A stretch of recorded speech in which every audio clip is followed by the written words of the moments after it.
Hello and welcome to the Empowered Learning Podcast. This is your host, Andy Bennett. On today's episode, we welcome Gordon Duncan. Gordon is the president of Capitalize Marketing and Consulting, helping clients around the world achieve their unique goals. A best-selling author, award-winning educator, host of multiple long-running podcasts, and an experienced pastor and avid runner. Welcome, Gordon. Good morning, Gordon. How are you, sir? I'm doing great, Andy. Thank you so much. Good. Hey, thank you so much for spending a few minutes with me. I know you are a busy guy.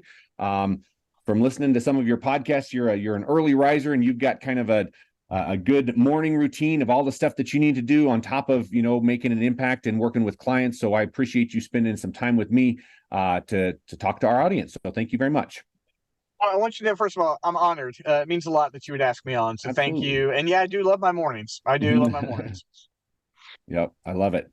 So Gordon, you and I have only known each other for a little bit of time. For those that have watched some of the other episodes, you're probably sensing a theme. There's this amazing group that we are all a part of through Jay Lee, Sales Ninja stuff, which some of us are salespeople, some of us are educators and come from different walks of life. But my goodness, what an amazing community. And every person that I've ever met out of Jay's community has just been an amazing, heart-centered person, regardless of what industry they're in. They're just amazing people, and you definitely fit into that realm. So thank you very much. Absolutely. You bet. So for those that don't know you, give us a little bit of a background. Tell us a little bit about your upbringing and kind of the journey that you've gone on thus far, and what you're doing now, and then we'll dive into all the fun stuff that we can chat about. Sure. Well, my name's Gordon Duncan, and I own Capitalize Marketing and Consulting. We value ourselves as an educational marketing company. So on one side, we're a full-scale marketing agency offering anything you can imagine, websites, graphics, social media. But on the other side, what sets us apart is we have an educational platform, both 6 and 12 months, to enable people to grow their revenue by highlighting what their best skills are. And so we really enjoy doing that. But as for me, I've been married to Amy. We're getting ready to be 28 years, really close. Good for you. And we have 3 daughters who are amazing, Meredith, Landry, and Emma. They're 20, 22, and 17. And so much of everything revolves around them. But my background, I was the youngest of 5. 2 wonderful entrepreneurial parents. My father was a pastor. They owned a flower shop. My father was an artist. Amazing parents, writers, poets, just a wonderful, fun environment. And youngest of 5, no one ever went off to college. And so at 18, I decided I was going to college, and I became an English ed major, and really a wonderful opportunity to teach high school English at an alternative school. So to get to me, the qualification is you had to be expelled from another school. And it was a wonderful environment. I was young. I had the energy. I could do it all.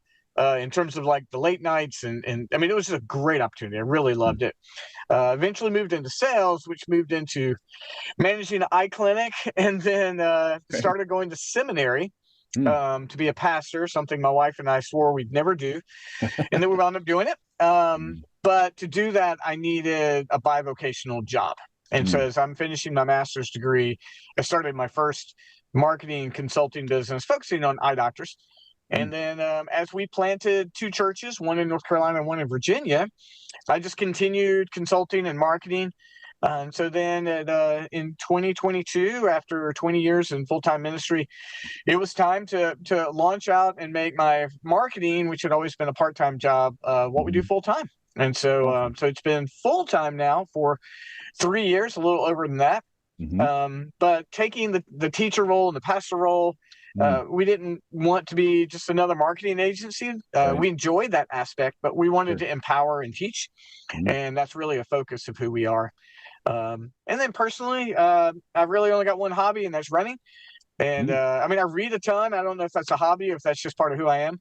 But fighting epilepsy is part of my story. And so my marathons help with that. And I'm a reader, runner, father, husband, business owner. I enjoy doing a little bit of all the best I can, but that's a little bit of who I am. I love it. That's very cool. I picked up on there that you're your company is all about empowering teaching and learning. I'm like, well, then you're in the right spot, my friend. This is I perfect, think right? it's part of my resonance with you. Absolutely. I think, I mean, I like equipping and enabling. It's part of the way I approached being a Right. teacher and a pastor. And Right. whether, no company stays with their marketing agency forever. It's literally never happened. That's true. And so we always approach it with, our goal is to make you better. Mm-hmm. If in a year you don't work with us, you've got materials that are going to help you continue. And that's really important to us. And we want to capitalize what people do best. That's our Mm-hmm. approach. What is it's best and distinct about you, and we're going to help you grow that towards your ideal client. I love it. So I enjoy the coaching aspect of it. I love it. Well, I mean, what a fun journey through lots of different industries and that kind of stuff. I would imagine that you have taken some important life lessons along the way. So let's start at the beginning. Let's start with teaching. I was also a teacher. I did not have expelled kids, so that's probably another dynamic. And you just kind of just glossed right over that wasn't a big deal. So kudos to you for being willing to kind of pour into those kids. Obviously, they need it probably more than some and most. But tell us a little bit about some of the lessons learned as a teacher and what you got out of that. So I appreciate that. It was mid-90s. I fashioned myself Michelle Pfeiffer from Dangerous Minds. There you go. That kind of energy. I was fortunate. I mean, it was a hard environment. There's no doubt about that. And I would have to often teach multiple grades at the same time. Okay. So we might have 15, 16 kids in a room, but I might be teaching 3 grades. Wow. And, but what was necessary for that was understanding children's learning styles and doing my best to adapt to it. Right. So that they weren't just passing the test, but but they could actually learn. I'll give you a quick example. My 12th grade class, my seniors would always study Frankenstein, just a novel that's a bit of a mess, but I love it to death. Right. And we were putting on a 15-minute production of Frankenstein. Okay. And so they wrote the script and they acted it out. And I had this one kid who was such a challenging kid in the classroom. And I thought maybe I need to make him the creature. That's where he'll identify. And I was like, no, I need to make him Victor. I need to make him the mad scientist. But right. You know where I landed on? I made him the director. Huh. And but he had to meet with me every day. He couldn't just boss people around. And it was one of those times where wisdom beyond what I had, wisdom out of desperation. Right. He needed the spot that was going to flourish. He wasn't going to memorize lines. He didn't want to act, but he was good at telling people what to do. And I thought, well, if we can direct that. So I don't know what happened to Derek. I hope life happened. I hope wonderful things happen to him. Right. And it's hard in any educational environment, especially when you got a large crowd, to figure out how do these kids learn or how do these people learn. Sure. But when we can tap into learning styles and things like that, I think it's when we begin to see folks make the progress I think they'd like to make. Absolutely. So, like I said, we're both teachers, and I love that every teacher has some of those Dereks and some of those kids that just made an impact, and you think back fondly on your time there. I was a third grade teacher for a little while, but most of my time was either as administration or as a specialist teacher. I was a music teacher. I can bet, knowing you for as long as I have, and just knowing the heart that you have, even though you were in a core subject, English, I'm sure that you went above and beyond trying to connect with those kids. I mean, yes, there's learning styles, there's education things that you can do to help connect with them and help them to progress through there. But I'd love to get your take on what did you do to connect with kids and build relationships, and I would believe that you would see that as a value. So what did you do to connect with those kids that maybe others had given up on or kind of shunned? How did you connect with them? Yeah, a couple of things. I mean, I'm a musician and I'm a guitar player, and I made that part of my classes and that kind of thing. And I got a grant for some guitars, trying to help some kids maybe wanted to learn guitar. And we had a couple who did. I would our PE at a school like that was kind of not very formulated. It was kind of chaos. So I would just go out and play basketball with them. I mean, I got there, and that for many of them, that was their realm of expertise or their realm of excellence. Mm-hmm. So getting out there with them helped. And again, I was 23. Right. And I had a kid who's 19. And so, I mean, Mhm. like, we're really not that far apart. Right. But, also taking kids to get interviews. I mean, I really, I had a lot of freedom from the principal. And I had a lot of freedom as a young single guy to do that. But I think what it Right. really came down to was trying my best not to judge them. Mm-hmm. I had a kid get in a fight in the classroom one time, and he had a twin brother. Mm-hmm. And I was like, grab your brother, take him outside, and get him a cigarette now. This is the 90s. I don't think it works that way anymore. I was like, Probably not, I was trying to be like, what would calm this kid down? I was Right. like, you need to take your brother now, take him out, because I'm trying to stop a mass Wow. battle from breaking up my classroom. Right. And he took him out to his brother, and sitting on the tailgate and had a cigarette. And I walked out there. I'm like, man, what in the world? Why would you hit that kid in the middle of my class? Yeah. And he found out that his girlfriend had gotten an abortion and didn't tell him. Oh my. And that's what's churning underneath this kid. Wow. And then he wound up going up and punching a girl in my classroom. Oh my goodness. And and so listen, many things there he did wrong. I mean, many like you many things, but in that moment, I'm like, you need to take your brother and help him calm down. I'll be out there in a minute. Wow. And then try to meet him with compassion. But and as you can imagine, when this happened when you were a teacher, not all the stories worked out into a resolution like that. Sometimes it's like, I have no idea why. Right. We have no idea why this kid is causing this much problem or won't learn or whatever the case may be. So there's a few stories where I was able to kind of get eye to eye with them and figure out what was going on and try to help. Right. Yeah. And I mean, hopefully for all the teachers out there, you have more success stories than sad stories. My mind goes to both sides, right? I mean, the little girl that we helped to kind of come out of her shell through, just engaging questioning and technologies and that kind of stuff, and helped her to blossom and give her some confidence. And then on the flip side, a third grade student of mine that was one of my absolute favorites that I could tell because of the toxic family that she came from, that despite all of the things that she had going for her, that she was doomed. I mean, I hate to put it that way, but she was doomed to go down a terrible path, and nothing that I could do as her teacher, even though I loved her and cared for her and wanted more for her, could get her off that track. And it just, those are ones that break your heart. And, you just continue to pour in and do what you can, but you can't save everybody, which is a terrible thing, but it's the hard truth. Very difficult reality. But now, that was 93 through 97 via Facebook. A couple have reached out. They've got lives. And so those are wonderfully rewarding moments when they, they come find you and connect. And so there's some good stories out there too. That's awesome. Well, let's go to your next chapter in your life. You said that you were called into the ministry. It's funny to me because I've grown up in the church and known a lot of pastors, and either here at our home church or passing through or traveling or whatever. It seems like the ones that I've heard anyways are either I've known that I was going to be a pastor for my entire life, or I came in kicking and screaming. There's not much of it in between, right? So it sounds like you were trying to reject that, or kind of turn a deaf ear to that calling for a while, but God got through to you, and his ways generally win out whether we want them to or not, right? So tell us about that. True. I mean, it was a twisted journey to get there, and my wife and I were both preachers' kids, and neither of our father's ministries ended well. Let me just, they ended very discouraged and disillusioned. Right. So before getting married, we literally made a pact. Wow. I was like, I will not go into ministry. She's like, good, I'll never be a pastor's wife. Gotcha. And in 99, we met a mentor. His name was Terry Traylor. He had planted multiple churches.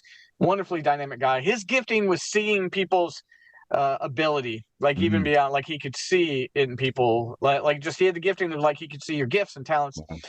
And he took aside to eat, and the very first time we ever met him, he said, I could see you two planting a church. And we openly laughed. I mean, just like, you don't know our story, there's no way.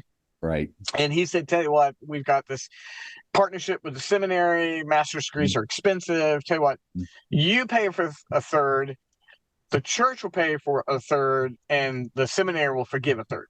So why don't you just class? And 6 years later, I was planting a church, and so but there was some spiritual breakdowns in it. We had to be broken down. for me, it was an idol of safety and security.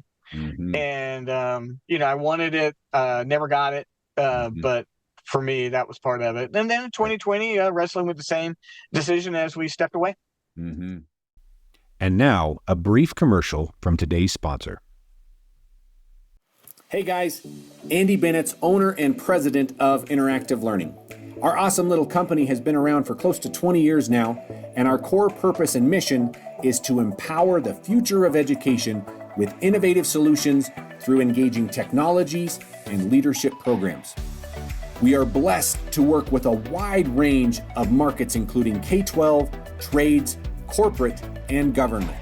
Interactive Learning is also proud to serve our nation's JROTC programs with over 3,000 units and 500,000 cadets. For our podcast listeners today, we have a special offer just for you. It's called our Class Tech Discovery Session. This is incredibly helpful for teachers, administrators, tech personnel, really anybody involved in helping students learn with technology. Here's what you get with the Class Tech Discovery Session. It starts with a short Zoom call. We'll talk about your class needs, your wants, desires, really your class wish list of ed tech. Then we'll touch on your timelines and budgets, plus any constraints that your district might be facing. Next, we'll look at new tech and new solutions, the latest and greatest out there that might be applicable to you and your district. And if you're interested, we'll even demonstrate these crazy cool, cutting-edge technologies just for you. Finally, we'll give you an idea of costs and professional development and how we and our team will support you moving forward. Again, that is Interactive Learning's Class Tech Discovery Session. Request your session now by texting Discovery to 970-739-2229 or emailing Discovery to andy@intlrn.com. Request your school's highly informative Class Tech Discovery Session today. And now, back to the Empowered Learning Podcast. Right. Yeah, that's I've never heard it put that way, but I think that's very accurate of the idol of security. I had a similar journey, obviously not into ministry, but leaving the schools, which was, albeit a not very high paying job, but it was a secure job, right? We knew what we were getting paid every month. We had insurance. We were taken care of to the degree that, schools take care of their teachers. So the choice to step away from that into a sales career or into something that is not guaranteed was definitely a leap of faith, and something that we had to just bathe in prayer and just trust that God was going to take care of us. And, to his word, right? I mean, he has provided for us. There's been lean months, there's been good months, but God does provide. But that idol of security is a tough one to overcome. It is. It seems like for us, we've made a control of the lead of our life about every 7 years. Mm-hmm. And, we're in that now. If you're going to make your own business, the 90% of the revenue comes in your household, You're going through it again. Right. But it just seems to be our call is to do these faith-based. Mm.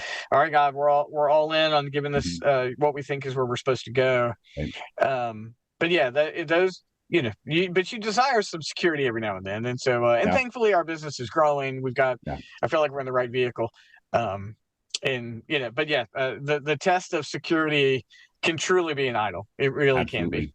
Absolutely. So before we dive into capitalized marketing and consulting, which I'm very intrigued to hear the genesis of that and the growth and kind of the future. One thing that you forgot to mention in your little intro was that you have a podcast and you are on the precipice of 500 episodes, which is a new podcast host. That seems like, just a monumental task that I will never reach, but it's kind of one of those things you just kind of grind away. So tell us a little bit about your podcast, what your hope was in creating that, kind of some lessons learned along the way. Thanks. So it's called This Is Gonna Hurt. I call it that because all growth hurts. You don't grow without learning how to endure the pain and the adversity. So this is going to hurt. Started about 6 years ago. I thought that Monday, what would that be? February 17th or 18th would be the 500th episode. I think it's going to be episode 499.5. Okay. Because I have a guest that I've been seeking since the start of the podcast, and they can't make it this week. So I'm saving them for 500. But its focus is on faith, family, fitness, finances, sometimes fun. How do we grow in these areas? I will admit in the last 3 years, it's moved a lot more towards business just by nature of my job. But when I first started, I was doing 3 episodes a week.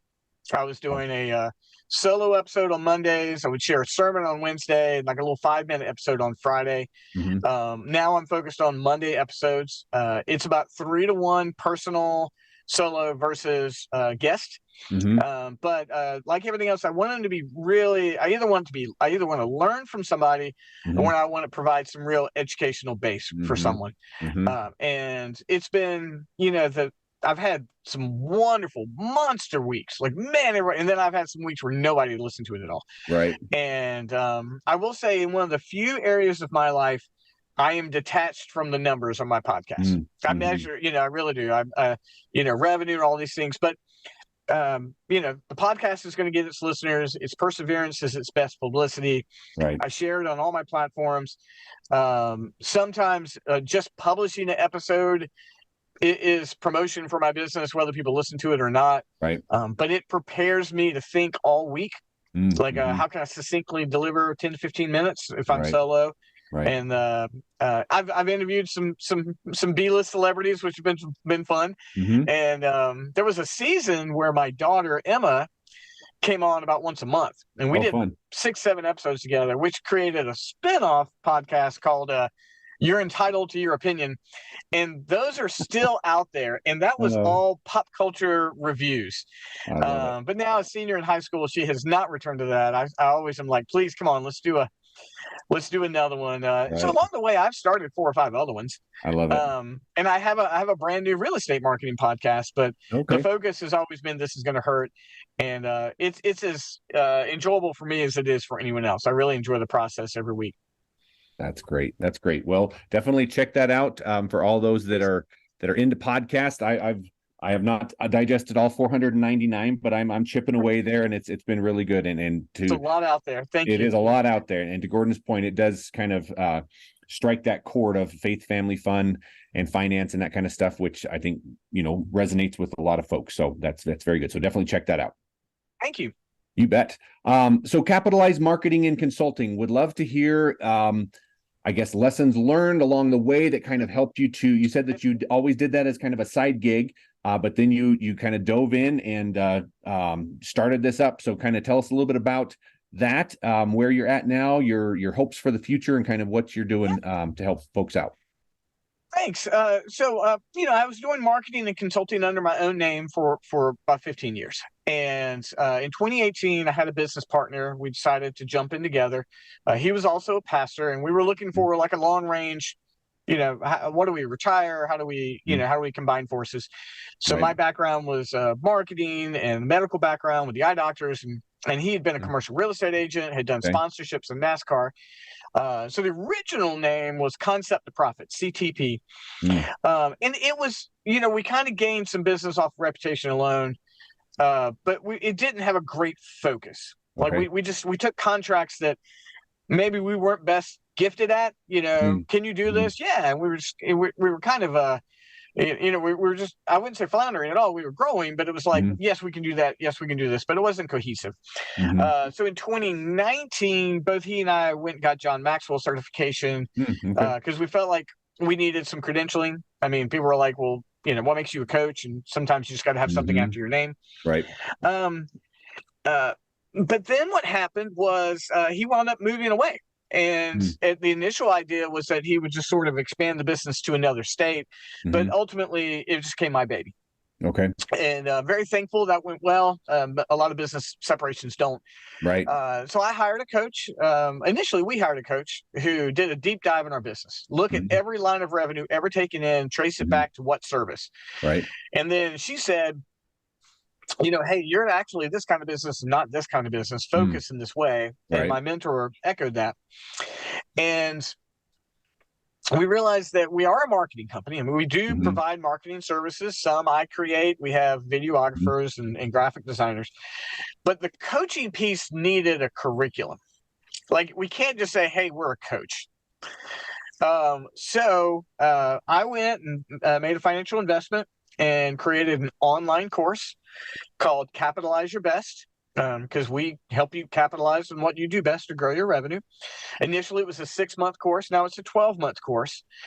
And we began adding on benefits. We added on CRMs. We added on agency support. I created a seminar module. And I started doing seminars in my Facebook group. I have a Facebook group called Capitalize Your Best. You're all welcome to join. It's free. Just doing seminars there. We did a few in person, but then I realized that's who we are. This is an educational marketing company. Whether or not you do business with us, we want you to walk away with a skill set. And so my goal was to do one seminar a month, and that started to pick up. And it was like, I'm gonna do 2 a month, because I was being invited in to speak by real estate brokerages and other folks. Okay. And I was like, okay, if I don't have one, I'll create one. And because we have like 6 or 7 seminars we can do, and then folks will ask me, can you do one of this topic, and I'll create a new one. Okay. So in this month, we're going to do 4. I'll do 4. Wow. So I'll do one every single week. 3 of which I've been invited in. 1 is of my own creation. And I have 3 set for March. And so we want to educate on specific marketing topics. But then, of course, I want to then get an opportunity to be one-on-one with as many people who attend, and then get an opportunity to serve them as potential clients.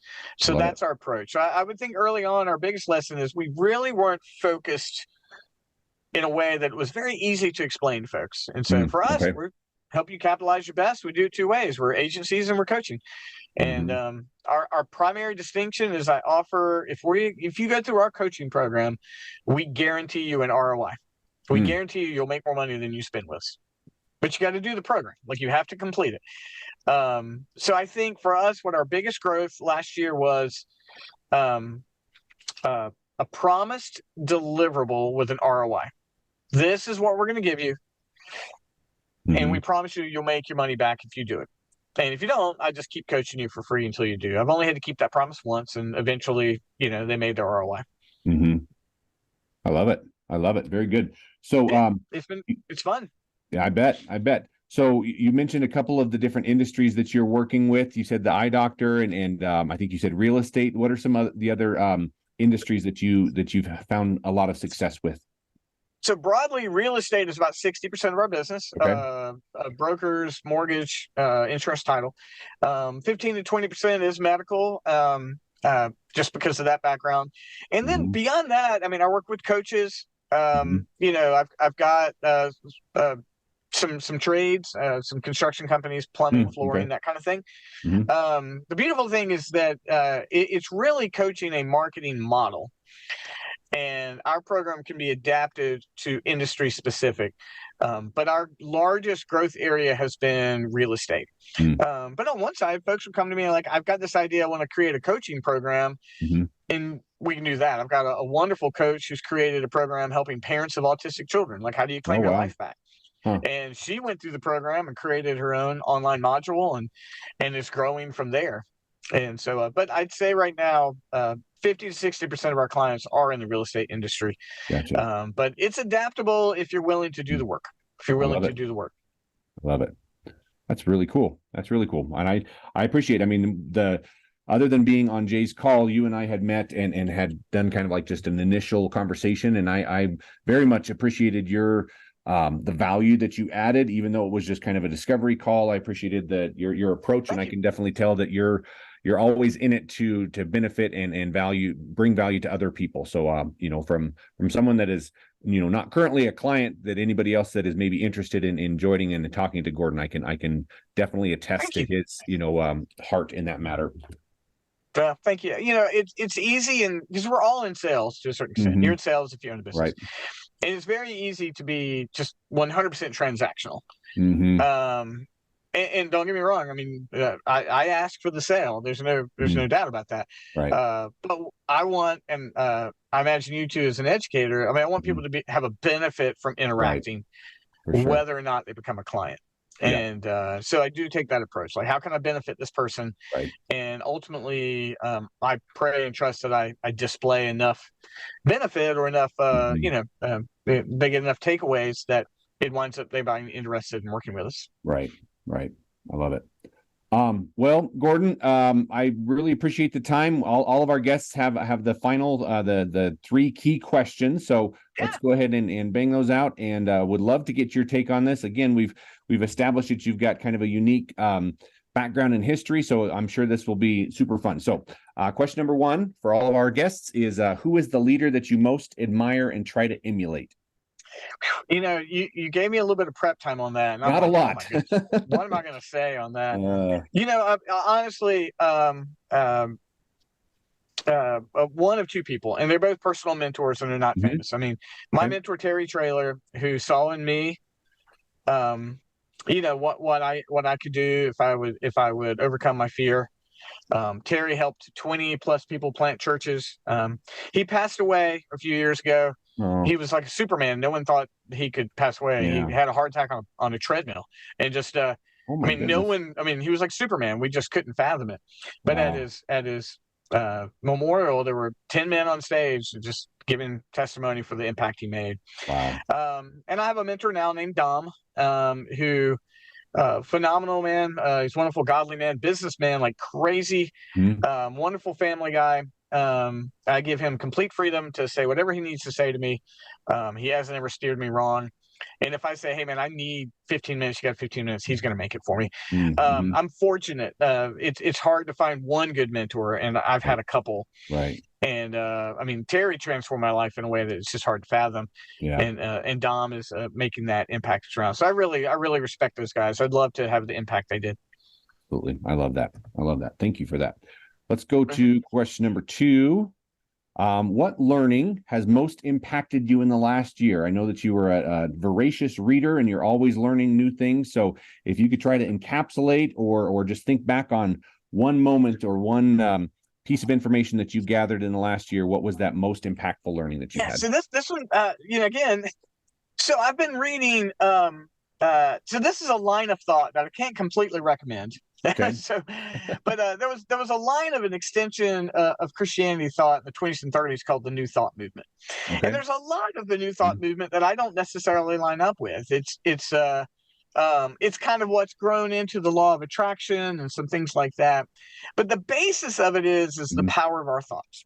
And and so I'm an epilepsy fighter, and there was a couple of years there where I really lost. My brain was scrambled. And as I gathered my brain back, I was like, I need to control my brain. My brain is a muscle, just like anything else. Okay. And as a runner, I'm like, well, what if I apply the same training to my brain that I apply to my body? Okay. And so whereas the New Thought movement can go in some wacky areas, they really can. It does teach training you to think and asking yourself, what outcomes do you want?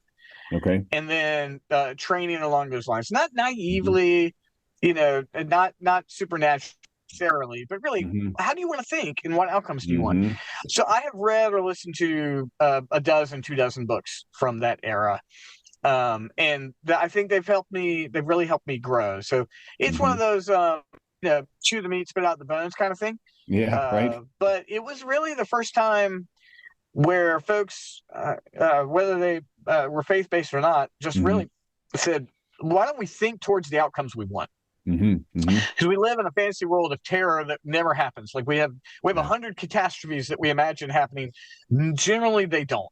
But what if we had 100 outcomes that we did want to have? Well, what if our thoughts were based upon the outcomes we actually wanted? Right. And put our energy. I'm very much wired that way. Yeah. I don't think I'm toxically optimistic, but I am optimistic. And I'm training my brain to think towards the goals I want. So long answer, the New Thought movement readings and listenings have made a big impact on me. Okay. I love it. That's really good. I'll have to look into that. I loved your saying of, what is it? Chew the meat and spit out the bones. I'll have to remember that, because there's some things that are like, it's mostly good, but not all good. So take it for what it's worth. So I appreciate that. All right. Last one. Gordon, how would you empower learning for future generations? That's a great question. And I'm going to sound a little older in this answer. I am 53 now, so I guess I need to own that a little bit. But there's a million ways for learning to be more efficient right now. It's so quick. Sure. But I would empower future generations to embrace the hard work of learning. Wow. Okay. Because people will say, well, I just want to work smarter and not harder. Right. And I will say, but if you do both, right, you will exponentially grow. I mean, I'm all for efficiency. I want to work smartly, but I want to work hard too, because the goals and things I want to achieve are very tangible. And I've got a set time frame for them out of necessity. So yes, take advantage of Google, YouTube, TikTok. There's wonderful platforms to learn quickly. Right. But if we work hard at learning, which is amazing things can be accomplished. So that's what I would say. Just embrace the hard work of learning, and then be comfortable with that being something you do every single day. Right. I love it. Great words. That's very good. Well, Gordon, thank you so much for your time today. I really appreciate it. It's been a joy getting to know you better and learning a little bit about your background and what you're doing with Capitalized Marketing. We'll definitely post all of that information in the show notes. So check that out and definitely reach out to him. He's a great guy. So thanks again for your time, Gordon. Thank you. I appreciate it a lot, Andy. Thank you for having me on. No problem. Take care. Thank you.